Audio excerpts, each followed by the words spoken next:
Welcome to my cutie channel Jeshika World.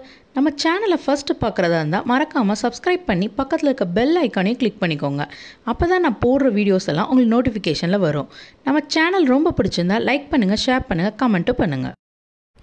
Hello friends, நம்ம இன்னைக்கு சேனலில் பார்க்க போகிற வீடியோ ஒரு ரொம்ப முக்கியமான வீடியோ தான்.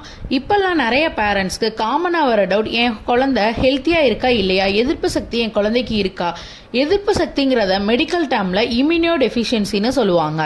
எல்லா பேரண்ட்ஸும் டாக்டர்கிட்ட அடிக்கடி கேட்குற கொஸ்டின், என் குழந்தைக்கு ஃப்ரீக்வெண்ட்டாக கோல்டு, ஃபீவர் இதெல்லாம் வருது, என் குழந்தை லீனாக இருக்குது, ஸோ ஏதாவது டெஃபிஷியன்சி இருக்குமா, என் குழந்தைக்கு ஹெல்த்தியாக இல்லாமல் இருக்காங்களா, இந்த கேள்வியை காமனாக எல்லா பேரண்ட்ஸும் கேட்போம். இன்னைக்கு நம்ம இந்த வீடியோவில் இதுக்கான ஆன்சர்ஸ் தான் பார்க்க போகிறோம். அஸ் அ பேரண்ட்ஸ் நம்ம இந்த இம்யூனோடெஃபிஷியன்சியை பற்றி சில விஷயங்கள் தெரிஞ்சு வச்சுக்கணும். அது நம்ம குழந்தைங்களை பற்றி நம்ம புரிஞ்சு வச்சுக்கிற விஷயங்களாகவும் இருக்கும். காமனாக கோல்டு காஃப் வர்றதுனாலையோ ஃபீவர்னாலையோ லீனாக இருக்கிறதுனாலோ இம்யூனோடெஃபிஷியன்சின்னு அர்த்தமே இல்லை.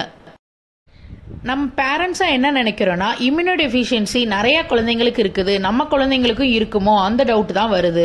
ஆனால் அப்படிலாம் கிடையாது. இம்யூனோடெஃபிஷியன்சி ப்ராப்ளம் எல்லா குழந்தைங்களுக்குலாம் இருக்காது. 100ல் 5 குழந்தைங்களுக்கு தான் இருக்கும். மற்ற குழந்தைங்கள் எல்லாம் நார்மலாக ஹெல்த்தியாக தான் இருப்பாங்க. அஸ் அ பேரண்ட்ஸ் என்ன சயின்ஸ்லாம் இருந்தால் இம்யூனோடெஃபிஷியன்சின்னு நம்ம தெரிஞ்சுக்கணும்.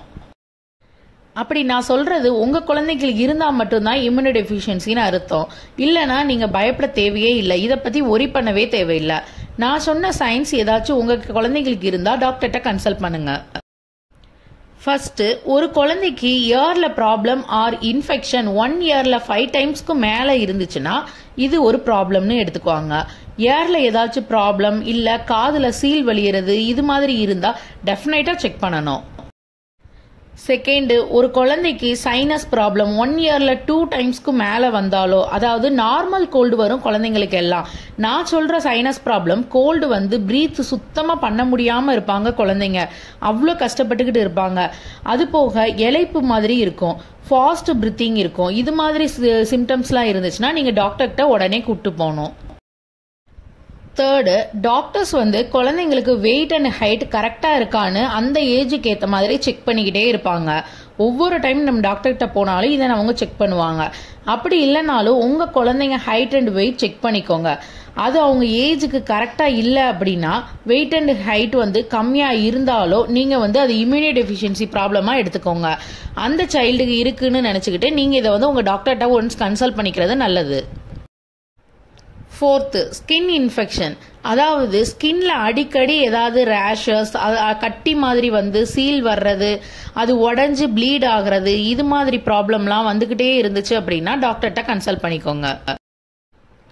ஃபிஃப்த், ஏதோ ஒரு ஆர்கன்ஸ், அதாவது கை கால் அது மாதிரி அடிக்கடி ப்ராப்ளம் ஏதாச்சும் வந்துச்சுன்னா அதுக்கும் இந்த ப்ராப்ளம் தான் அர்த்தம்.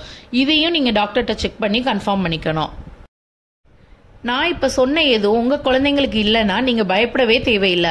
உங்கள் குழந்தை நார்மல் அண்ட் ஹெல்த்தியாக தான் இருக்காங்க. ஸோ இதை புரிஞ்சுக்கோங்க. உங்கள் குழந்தைக்கு அடிக்கடி கோல்டு ஃபீவர் வர்றதுனாலையோ பயப்படவே தேவையில்லை. நீங்கள் அது நார்மல் தான். எல்லா குழந்தைங்களுக்கும் அடிக்கடி கோல்டு அண்ட் ஃபீவர் வரதான் செய்யும். குழந்தைங்களோட 5 இயர்ஸ் வரைக்கும் இந்த கோல்டு ஃபீவர் இந்த ப்ராப்ளம்லாம் அடிக்கடி வந்துகிட்டு தான் இருக்கும். இதை பற்றி நீங்கள் ஒரி பண்ணவே தேவையில்லை. இந்த வீடியோவில் நான் சொன்ன இன்ஃபர்மேஷன் உங்களுக்கு யூஸ்ஃபுல்லாக இருக்கும்னு நினைக்கிறேன். இந்த இம்பார்ட்டன்ட் வீடியோவை உங்கள் ஃப்ரெண்ட்ஸுக்கும் ஷேர் பண்ணுங்க. நம்ம சேனலில் இது மாதிரி பேபிஸ் ரிலேட்டடான வீடியோ நிறைய அப்லோட் பண்ணிக்கிட்டே இருக்கோம். இதை கண்டினியூஸாக நீங்கள் பார்க்கணுன்னா சப்ஸ்கிரைப் பண்ணி பக்கத்தில் இருக்க பெல் ஐக்கானையும் கிளிக் பண்ணிக்கோங்க. இந்த வீடியோ உங்களுக்கு ரொம்ப பிடிச்சிருந்தா லைக் பண்ணிக்கோங்க. தேங்க்ஸ் ஃபார் வாட்சிங்.